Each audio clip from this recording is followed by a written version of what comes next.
থাকে এবং এরূপ কোনো সংখ্যার যদি আমরা বর্গ নির্ণয় করতে চাই তাহলে কিভাবে হচ্ছে শর্টকাটে হচ্ছে সেই বর্গটি নির্ণয় করব। দেখো এখানে হচ্ছে শেষে আছে কত 5। তো আমরা যদি 5 এর উপরে যদি স্কোয়ার করি তাহলে 5 এর স্কোয়ার কত লিখতে পারি এখানে 25। এরপরে আমরা যদি এখানে দেখো 2 আছে, তো আমাদের কি করতে হবে, এই 2 এর পরের সংখ্যা, 2 এর পরের সংখ্যা কত, 2 এর পরের সংখ্যা হচ্ছে 3। তো এই 3 দিয়ে আমরা 2 কে গুণ করব, তার মানে হচ্ছে 3 গুণন হচ্ছে 2। তাহলে 3 দুগুণে কত হয়, এখানে আমরা 6 লিখবো। তার মানে হচ্ছে 25 এর উপর স্কোয়ার করলে দেখো 625 হয়। এর স্কোয়ার বের করবো, 25 এর স্কোয়ার দেখো কত 625।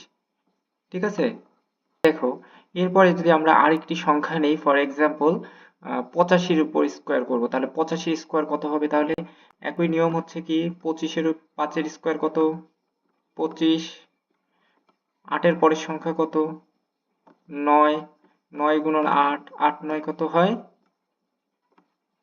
72। দেখো আমরা হচ্ছে এখন প্র্যাকটিক্যালি দেখব যে আসলে ঠিক আছে কিনা। তো আমরা স্কোয়ার করব, 85 উপর স্কোয়ার করলে দেখো 7225। তো আশা করি সবাই হচ্ছে এইভাবে হচ্ছে শর্টকাটে বর্গ নির্ণয় করতে পারবে। তো ধন্যবাদ সবাইকে।